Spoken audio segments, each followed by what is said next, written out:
Hello students. So in previous class we have discussed how to write our own function in C++. So in this video I will explain you how to write our own function and how we can pass default values to that function. C++. So I am opening Turbo C++ IDE.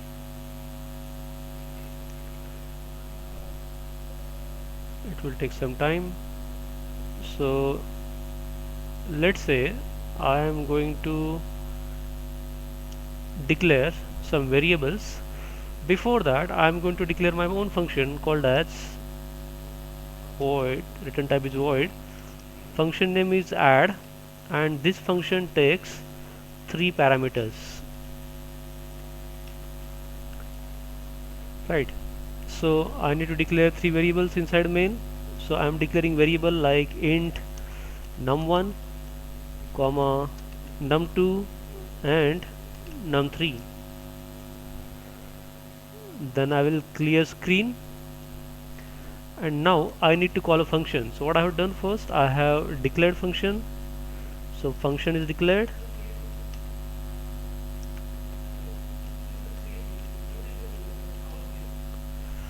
After function declaration I need to call a function. So I am calling function from here. So function name is add. So I am saying add. As of now I have not assigned any values to the variables. Let me assign some values. Let's say value of num1 is 10, num2 is let's say 20, and num3 is let's say 30. So I'm calling function add. I'm passing 3 values, num1, num2 and num3. So num1, num2 and num3. And then let me use getch to hold the output screen. Now in this function we are not going to display, or this function is not going to return any value. So this result will be displayed inside called function itself. So let me write definition of it. So void add. This function takes 3 parameters. So let's say int let's say n1 comma n2 and int n3. So we have 3 variables. So values of n1, values of num1, num2 and num3 will be copied into n1, n2 and n3 respectively. Apart from that I will have one more variable sum, which will hold the addition of these numbers. So sum equal to num1 plus, not num1 actually, this has to be n1 plus n2 plus n3. And now I will display cout addition is sum, and I will use ENDL. Just close this. I have saved this code. Now I want to compile. So to compile I need to use shortcut key Alt plus F9. So I am compiling this code. No errors. I will run this code. So you find here I am getting addition is 60. Now one of the reason why we write functions in C++ or any language is for the reusability purpose. So what I want, whatever code I have provided, that code need to be reused. So I may call a function n number of times. For example, I am calling function, let's say same function add, but this time I am passing only 2 values, num1 and num2. Now whether I can use the same function for this version of add, which takes 2 parameters, let's see. So changes I have made, I have saved it.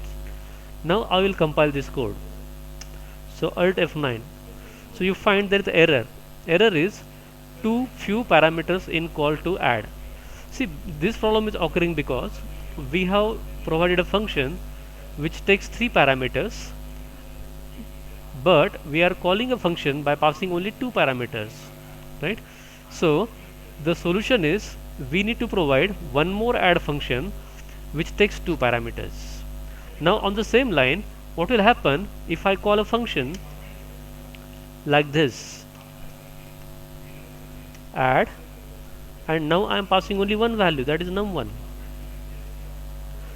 If I do this also and if I compile, still I will get error because we have not provided add function which takes only one parameter. So we have provided add with 3 parameters. So in that case, C++ allows us to pass some default values to the function. So advantage here is I need not to provide 3 separate implementation for add function. Only one implementation is provided which will work for all 3 cases. Let's see how this works. Now in this case, I need to pass some default values to the function. Now always default values are passed from the trailing end. So I can say here int equal to, let's say, 25, and here I am saying, let's say, int equal to 35. If you look at the first function call, we are passing all 3 values, right? So in this case, this function will not take the default values that we have specified. But in second case, we are passing only 2 values, num1 and num2. So num1 is 10 and num2 is 20. That will be assigned to n1 and n2. But we are not passing value of num3. In that case, n3 will take default value as a 25. Similarly, in the last case, we are passing only one value.